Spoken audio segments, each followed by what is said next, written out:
Allah sangat benci 3 hal. Yang pertama adalah berkata ya, sesuatu yang tidak punya sumber atau tidak ada manfaatnya. Kata orang itu, saya dengar seperti ini dan itu, tapi tidak ada manfaatnya.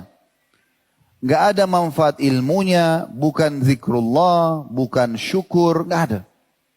Ada orang begitu. Bahkan ada orang bersahabat, bertahun-tahun itu aja ceritanya.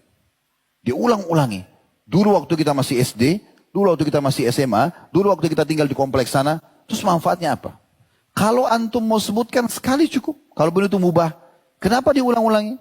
Kenapa enggak diganti dengan hal yang bermanfaat? Supaya buku amal kita terisi. Maka Allah benci yang pertama, qil wa qal. Suka berkata ini dan itu tapi tidak jelas sumbernya. Dan juga yang kedua adalah wa kasratus su'al. Dan juga banyak bertanya.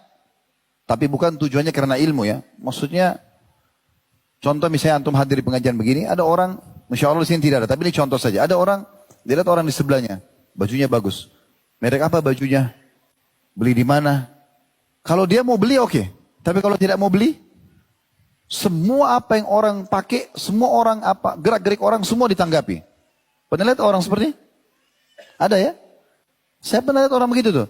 Hampir semua ditanggapin sama dia. Apa saja yang dilihat ditanggapin. Dan tidak ada gunanya, nggak ada manfaatnya.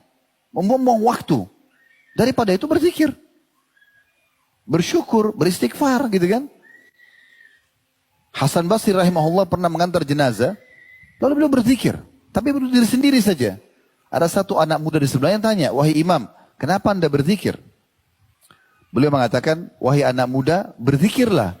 Karena yang sedang kita antar sekarang sudah tidak bisa berzikir. Beliau tersentuh itu, lalu beliau berzikir. Bukan karena zikir ngantar jenazahnya, tapi beliau tiba-tiba ingat, ini kalau saya meninggal seperti orangnya, saya tidak bisa lagi berzikir nih. Maka beliau isi dengan berzikir. Karena sudah diantar, tidak bisa lagi berzikir. Dan yang ketiga dikatakan wa idha'atul mal. Ini yang Allah benci, membuang-buang harta, ya, nggak jelas. Gitu. Tentang potongan sabda Nabi SAW, qil wa qal, perkataan-perkataan yang tidak jelas sumbernya, tidak ada manfaatnya, tidak ada faedahnya. Dinukil perkataan Imam Malik rahimahullah oleh Ibnu Battal, wa huwal iktsaru minal kalami wal irjaf. Banyak bicara dan menyebarkan berita yang membuat orang takut. Atau mungkin membuat orang kagum. Atau membuat orang tertawa. Tapi nggak ada gunanya. Nggak ada manfaat. Hanya sebatas saja cari simpati orang. Ya. Itu maksud dari qil wa qal yang Allah tidak suka. Nahwa qaulun nas. Seperti perkataan sebagian orang. Atau fulana. Atau fulanun kada. Wa mana'a kada. Wal khawdu fima la ya'ni.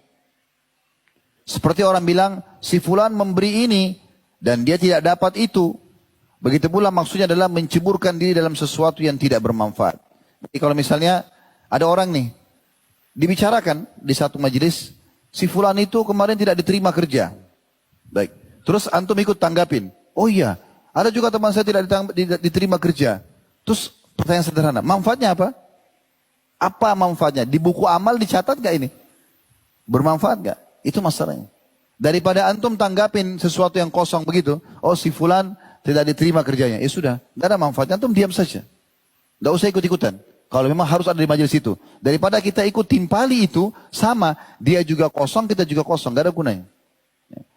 Tanggapin rumah orang. Tanggapin helm orang. Tanggapin mobil orang. Di lampu merah. Kalau lagi lampu merah. Daripada lihat mobil orang mereknya apa. Ya, dia pakai helm apa. Zikrullah. Gitu kan. Banyak bisa kita lakukan. Dengarkan ceramah, ya.